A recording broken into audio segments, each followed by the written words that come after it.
Assalamualaikum warahmatullahi wabarakatuh.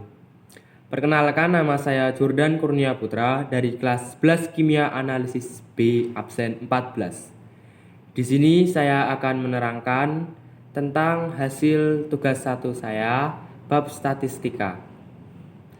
Sebelumnya, saya akan menjelaskan tentang COVID-19. Apa itu COVID-19? COVID-19 adalah penyakit menular yang disebabkan oleh jenis coronavirus yang baru ditemukan.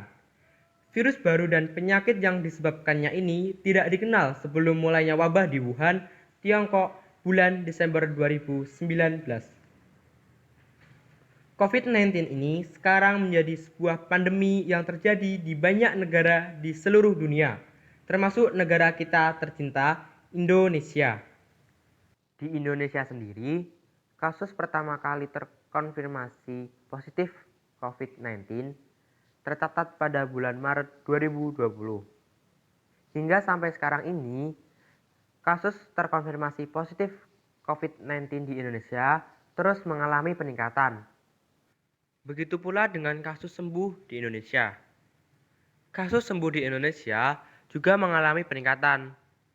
Walau tidak sedrastis peningkatan kasus terkonfirmasi, akan tetapi itu sudah merupakan hal yang baik untuk Indonesia. Berikut saya tampilkan data kasus terkonfirmasi COVID-19 di Indonesia dari tanggal 16 April sampai 30 April 2020, di mana pada tanggal 16 April terdapat 380 kasus terkonfirmasi. Pada tanggal 17 April terdapat 407 kasus terkonfirmasi.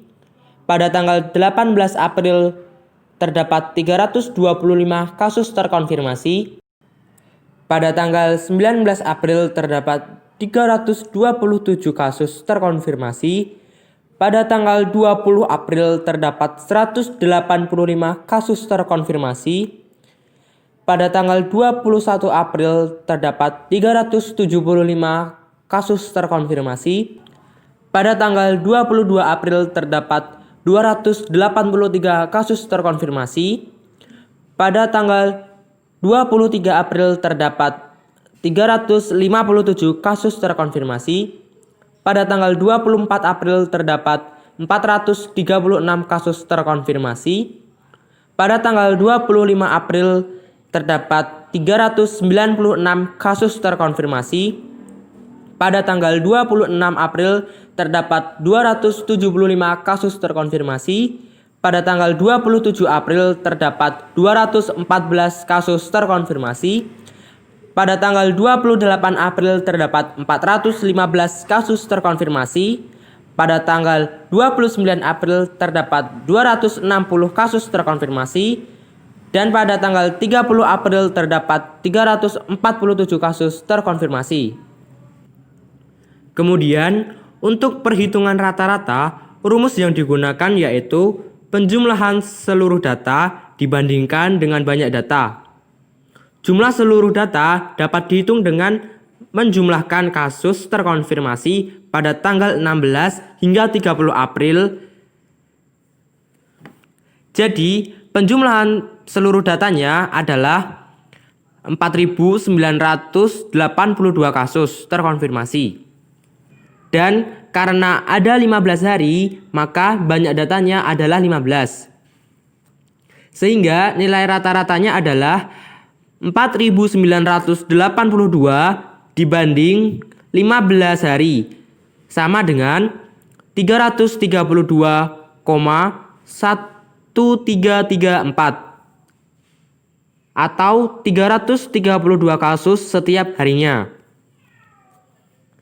Dari hasil rata-rata yang diperoleh, kasus terkonfirmasi pada tanggal 16 hingga 30 April 2020 masih tergolong tinggi.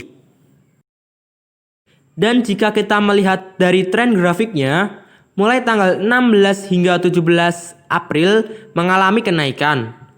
Pada tanggal 17 hingga 18 April mengalami penurunan. Pada tanggal 18 hingga 19 April mengalami kenaikan.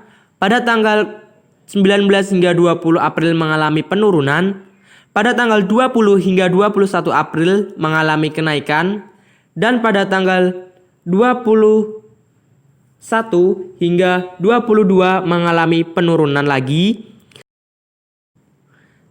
Pada tanggal 22 hingga 24 April mengalami kenaikan, dan pada tanggal 24 hingga 27 April mengalami penurunan lagi. Pada tanggal 27 April hingga 28 April mengalami kenaikan.